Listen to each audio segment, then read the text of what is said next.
Welcome to Nevada Newsmakers. Our guest today is a state senator, kind of fiscally conservative. Bob Beers is our guest today. Ray Hager and I will ask him a variety of topics about his planned run for governor.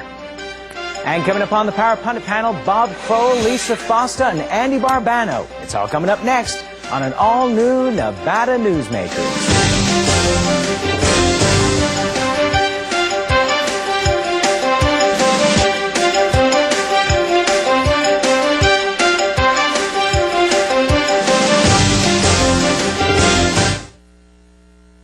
How long does it take to get to the Tahoe-Reno Industrial Center, the world's largest industrial park? Well, it's just 10 minutes east of Reno Park on Highway 80, just minutes from the airport. And under construction is an interchange linking I-80 to TRI's 4-lane USA Parkway. And soon, this parkway will connect Interstate 80 to Highway 50. How far is the world's largest industrial center from your home? It's a lot closer than you think. Welcome to the Tahoe-Reno Industrial Center, building economic prosperity for Nevada. Something spectacular has taken wing not far from Reno or Lake Tahoe, and never far from your mind. An escape of fine dining and legendary golf. Introducing the resort at Red Hawk. And at the center of it all, we've feathered our nest with new villas that have elevated Red Hawk to the status of a premier resort. The Resort at Red Hawk, a beautiful new arrival in northern Nevada. Nevada Newsmakers is sponsored in part by the Nevada Beer Wholesalers Association. As an employer, did you know you can be held liable for negligent hiring? A background screening by Employer Links can uncover criminal records, like alcohol and drug convictions. It can verify the applicant's education, driving records, and professional licenses. Employer Links can check civil records, registered sex offender records, and Social Security fraud. Hiring the right person shouldn't be a gamble. Call Employer Links. Employer Links, protecting your investment. I tell you, John, this industry has really changed. Tell me about it. You seemed to do pretty well last year. What's your secret? No secrets. Although I'll tell you something. The smartest thing I did was sign up with Pro Group Management. Really? Yeah, they do workers' comp, right? Yeah, their services are great. And get this, they saved me 30%. I've heard they saved others 50%. That works for me. Pro Group Management. Finally, workers' comp that works for you. This is Nevada Newsmakers with host Sam Shad, a no-holds-barred political forum. Now, from the Nevada Newsmakers broadcast headquarters, here is Sam Shad. And our guest is the cover model for the August edition of Liberty Watch magazine, State Senator Bob Beers, who's also running for governor. Pleasure to have you here, as always. Thanks for having me. Good to be up here. As we're taping this, it will be this week, but when we actually air this piece, it'll be next week. Jim Rogers, the owner of Sunbelt Broadcasting, who owns the stations upon which this program runs, announced yesterday that he is not going to run for governor, but he's going to put $2 million into a PAC that will be about education, and he could put in as much as $8 million, which is what he anticipated spending on the governor's race. Your thoughts? I think that Jim Rogers is the best chancellor we've seen in years in Nevada, for many reasons, and that have nothing to do with the fact that he's a potential competitor for governor. He came in there and really set things right. The chancellor in the chain of command sits between the regents and the presidents of the university, kind of as the CEO. And we have historically had trouble getting that through to the presidents, who kind of think it's the presidents, the regents, and the chancellor. So he's kind of set the org chart straight, and I think he's done a phenomenal job. As well, he is just the most phenomenal cheerleader and advocate for the higher ed system. Literally, I think if we were to go poll all 50 states, you'd find 40 of them would offer him a job as their chancellor like that. Okay, but now that's how good he is. The university system got a ton of money out of the legislature this past session. You all right with that? The era of increasing Nevada's spending at a multiple of the rate of increase of Nevada's citizens, I believe, is either nearing an end or at an end. I think we're going to see this task amendment get on the ballot, and I think it will pass with at least a 2/3 majority This twice. is your version of Tabor, right? And become a constitutional amendment here, which will say that the government is going to be the same percentage of our life in the future as it is today. And if we want to do new things, we have to find old things and obsolete things to stop doing. It's the way people live their lives. It's the way families operate. It's the way businesses operate. It's the way small businesses operate. And it just makes sense. So I think you're going to see that. And consequently, I don't think you're going to see increases in the university system with public money of double-digit kinds of increases annually. Does that put you at odds with him? That said, you're now getting to the point where you've got in Las Vegas particularly, where you're going to get the retirement of your first generation of college students. And as they sit back and retire, they're going to go do their 10-year RV trip around America, come back home, and start bequeathing funding to the Las Vegas University, similar to what we've seen happen up here at UNR. And when that happens, you're going to start getting more of the private dollars becoming a larger and larger percentage of the university's operations, budgets, and construction. And that is the way, really, it's the way universities around America have been built. The issue you have in Las Vegas is that it's still a young university. Okay, but does that then put you at loggerheads going into the next session if you were to become governor?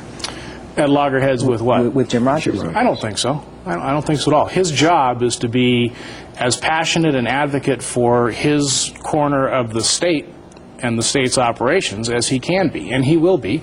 And, I am a graduate of UNLV. My wife is a graduate of UNR.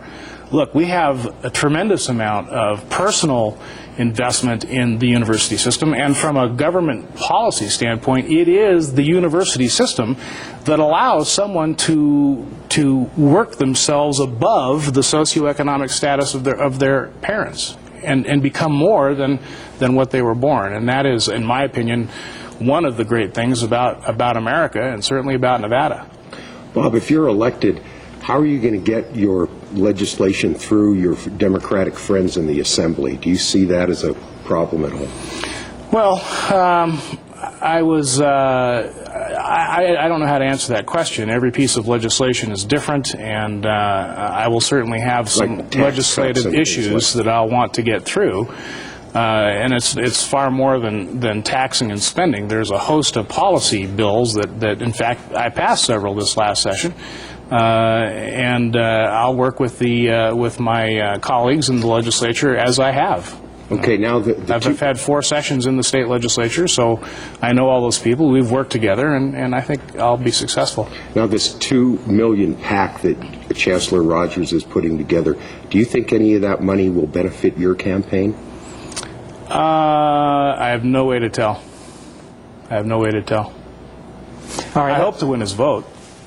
By the way, he sent out You can only give one candidate the vote. Yeah, but what's more valuable, Jim Rogers' vote or $2 million? Well, let me ask you one other question here, and then we'll get off the subject, which is the Chancellor sent out letters to all of the potential governor candidates asking for their opinions on a multitude of subjects, but mainly about the university system.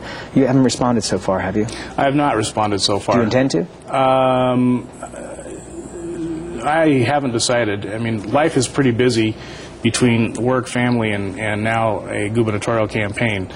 And honestly, as I looked at that letter, I couldn't quite tell if it was a campaign stunt or a campaign technique. And if it was, then that's something of their campaign's interest and not mine. Well, won't you address all those issues during the campaign? What's the necessity to write them a letter? Absolutely.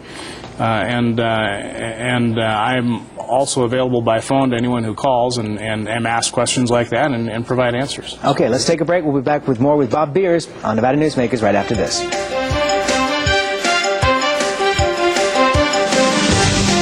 For a videotape copy of any Nevada Newsmakers program, call 775-857-2244. The tapes are $20 each, including shipping.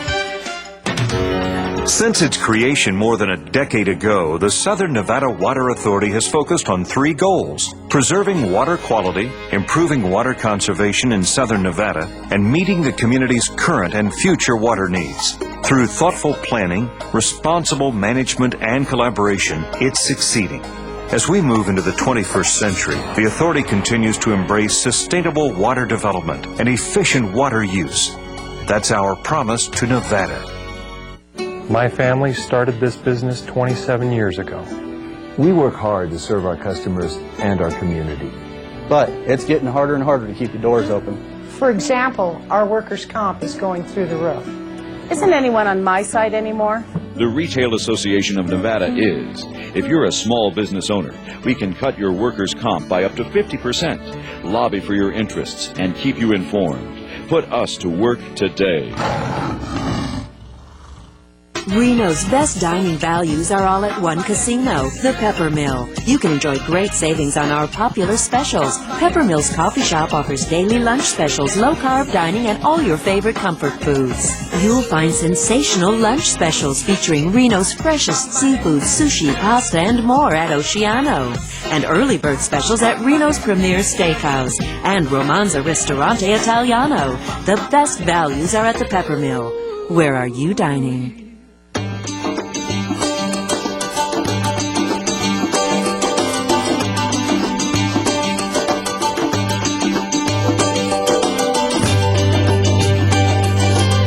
Thanks to an ongoing commitment by America's mining companies, more than 2 million acres already have been reclaimed. To learn more about reclamation or other aspects of mining, visit nma.org, the National Mining Association. And now, back to Nevada Newsmakers with Sam Shad. And back on Nevada Newsmakers, we're speaking with Bob Beers, a senator and also candidate for governor. Now, Bob, Governor Guinn has tried to recruit 2 candidates to run for governor, Chancellor Rogers and Reno Mayor Bob Cashel. Both have decided not to join the race. What does this mean about, what does this say perhaps about Governor Guinn's power to control or anoint a candidate? I don't know that it says anything. I don't know that he's attempted to control or anoint anyone. He has long friendships with both of those gentlemen and thinks very highly of them, as do I. And he tried to recruit them, and so that's all you can say from it. I don't think you can draw any further conclusions, really. He has 1 vote for governor in 2006, and I'm confident he's going to cast it. Okay. Now, Ray's got a couple of stories that I want to bring up because I think they're relevant to you.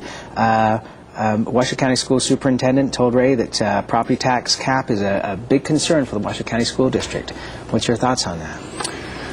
Well, I understand that concern, and to the extent that any of the coming constitutional changes to the combination of taxes that funds our government impacts, say, schools worse than any other piece of our government, then I think the legislature is going to have to make adjustments in the formula of which taxes go to fund which parts.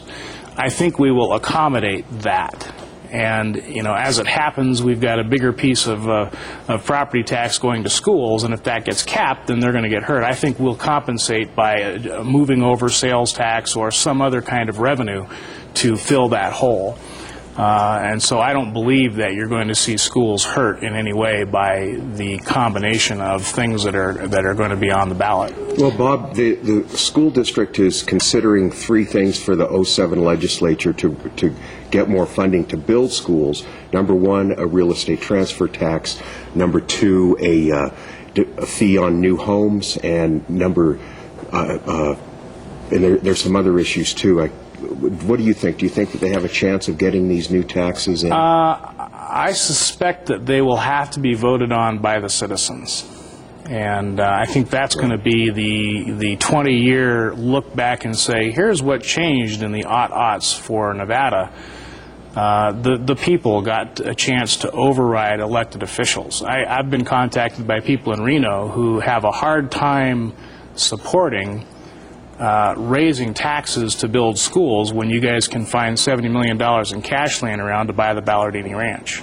And that's just the first round. Surely in court that's going to be at least doubled. So if you've got that kind of money sitting around, why do we need to raise taxes? But it's government. If we have a problem allocating between branches of government and functions of government, then we need to address that. And again, the person that contacted me with that observation may be a block of just one person, and everyone else up here thinks, yeah, let's raise taxes. Clark County, we had a vote, and it was fairly overwhelming to sell bonds for school construction, and we're going to have to renew that in 2008. And frankly, it's important that we do.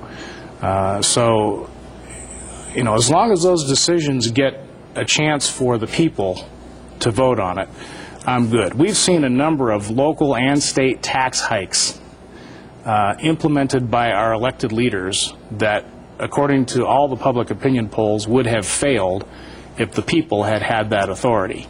And as we've seen our tax structure get bigger and bigger and bigger relative to other states, we're creeping up in the ranking of states' tax burdens.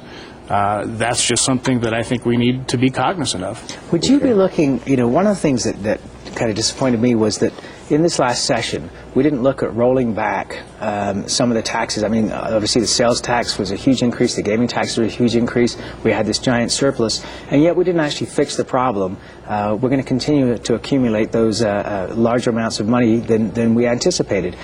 As governor, or in your first budget, would you propose doing something about that?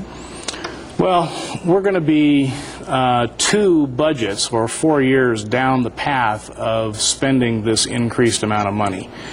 Spending increased roughly 3 times population growth and inflation in the biennium that started in 2003, and 2 times population growth in the biennium that starts this year.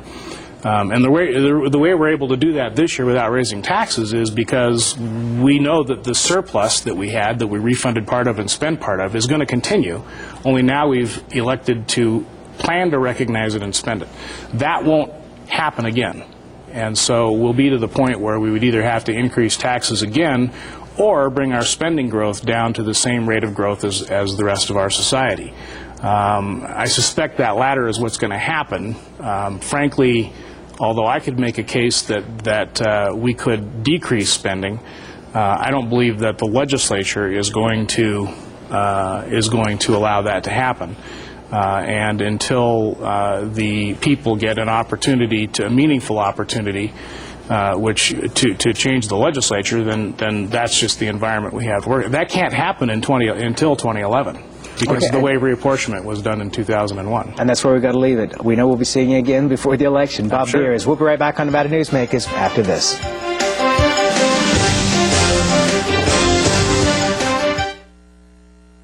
This is Nevada Newsmakers. Here at the Tahoe Reno Industrial Center, we focus on attracting high-tech companies to northern Nevada. One vital amenity provided to companies at TRI is a connection to a complete digital fiber network. This gives the ability of unlimited bandwidth and voice services to every business. And what's charged for the installation of this valuable asset? Nothing. Zero. Nada. And that's a pretty good deal. Welcome to the Tahoe Reno Industrial Center, the largest industrial park in the world, building economic prosperity for Nevadans. Dave, I'm telling you, it's all in the follow-through. Actually, Dave, it's all in the putting. No matter how you swing, it's a classic opportunity to play for local organizations. That's why we're teeing off in the Kest Classic at Wolf Run on September 15th. Our tournament will benefit Care Chest of Sierra Nevada, providing free medical supplies to those in need, and help our local Seroptimists support the community. Hey, Dave, you've got the perfect score. So, who do you use for workers' comp? Pro Group Management. Ah, I've heard some good things about them. You bet. Employee background checks, safety training, claim seminars. Oh, and here's the great part. If you have an issue, they work for you, not against you. Sounds perfect. And expensive. Well, that's the best part. They saved me 30%. I've heard they've saved others 50%. Works for me. Pro Group Management. Finally, workers' comp that works for you. Something spectacular has taken wing not far from Reno or Lake Tahoe, and never far from your mind. An escape of fine dining and legendary golf. Introducing the resort at Red Hawk. And at the center of it all, we've feathered our nest with new villas that have elevated Red Hawk to the status of a premier resort. The Resort at Red Hawk, a beautiful new arrival in northern Nevada.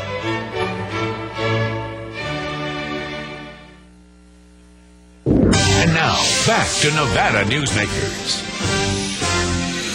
And we welcome to the program our Power Pundit panel today. Lisa Foster here is the Deputy Chief of Staff for Governor Guinn. And we have Bob Crowell with the Crowell Group. Morning. And Andy Barbano, editor of NevadaLabor.com. Okay, Andrew, let's start out with your thoughts on Senator Beers. Well, he seems to now be proceeding along the lines of the Chicago rules of politics. Never admit nothing, never sign nothing, never say nothing, and I don't know nothing. He's turning into more of a, what can I say, politician by refusing to answer some of your questions. So he is obviously in it to win because he's vaguing out on a lot of the issues that you raised. Well, yeah, I don't know about that, but I would think that what I got out of Senator Beer's comments was that I think he recognizes, and I think personally in my discussions with him, he recognizes the importance of education and its place in society.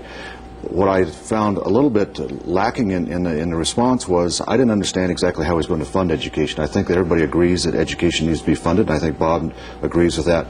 But I didn't get a clear picture of how he thinks that should be done. I got a sense that his idea was to move the budget around, that if you wanted to have certain things like education, then you took the money from somewhere else to put it there. Yeah, and that's ridiculous. Well, I mean, that can probably be done, but I mean, it doesn't answer the question of what programs you're going to cut on one side to move money onto another side, and I think that gets into the question then of the other side of that, of if you're going to do a tax restraint or you're going to do some form of limitation on government spending, somewhere you have to make those decisions. And I think that for people to make an informed decision on whether or not they want to do a constitutional amendment, you have to lay those types of decisions out in front of them in order to make that judgment call. And if you don't, all you're doing is allowing people to make a judgment or a vote on the basis of buzzwords. And I don't think that Senator Beers wants to do that, and I don't think that the Nevadans want to do that. That's exactly what he's doing.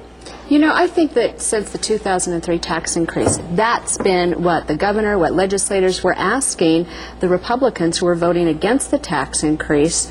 What programs are you going to cut? What will you do to get to the point you want to get to in the budget? And I'm concerned that Mr. Beer's ideas, while they sound popular, can be so simplistic without any ideas of what you're going to cut out, whether it's to fund education or any other of the priority programs. It's pretty frightening to see what could happen to not just the people that would suffer in state services, but the economy itself. We're at such a good point right now. We don't want to lose the ground that we've made. He's oversimplified it to mush. He's proceeding on this idea that all will be well and you shouldn't have to spend more or increase taxes more than the rate of inflation plus the population growth. That's ridiculous. We have already started out somewhere along the lines of 1952 where Nevada funding is concerned, and we have a major industry that takes more in social services than it puts into the system. So there are crying needs in Nevada, and if you base your budgeting on the rate of inflation plus the rate of population growth, you're putting us further and further behind. We already start decades behind other states that have more modern forms of taxation, and we've got corporate welfare queens in the gambling industry and the mining industry who are taking from us, not giving to us.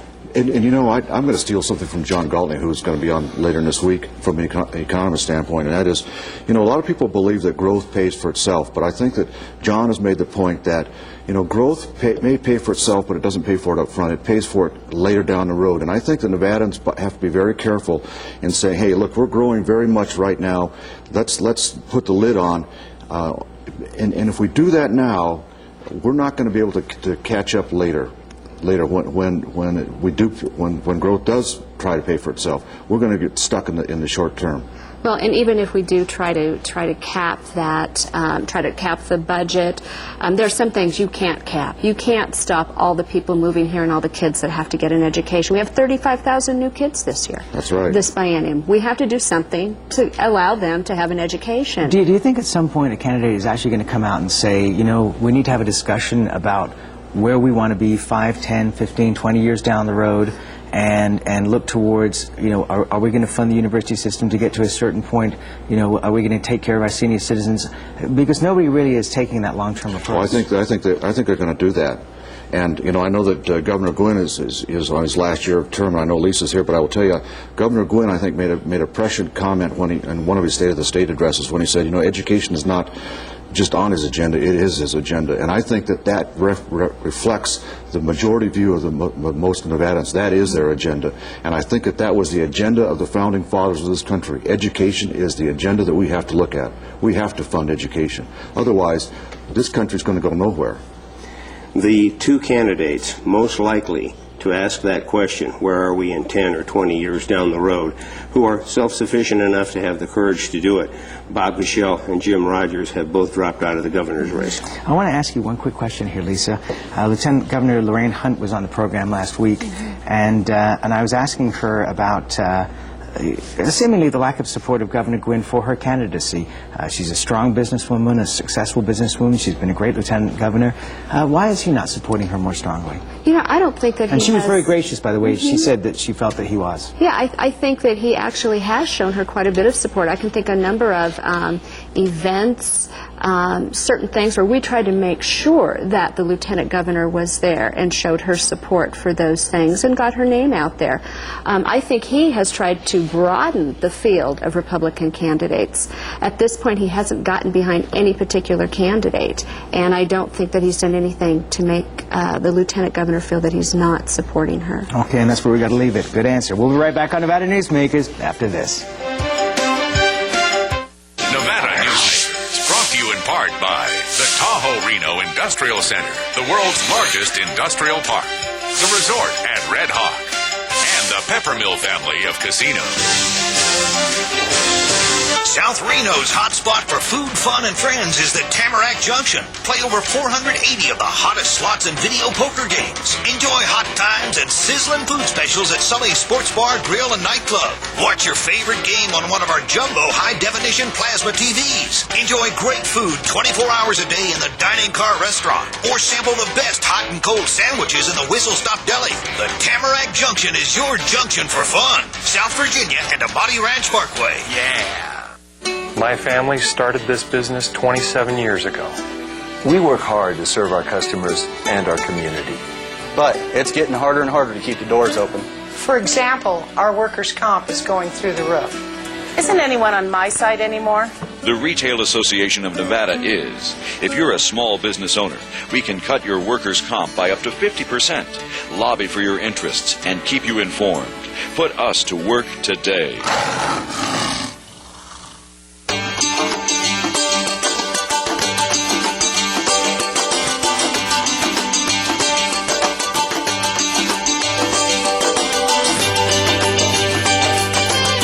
Thanks to an ongoing commitment by America's mining companies, more than 2 million acres already have been reclaimed. To learn more about reclamation or other aspects of mining, visit nma.org, the National Mining Association. Don't forget, you can watch Nevada Newsmakers online at nevadanewsmakers.com. Coming up tomorrow, presidential historian Clay Jenkinson. We'll see you then.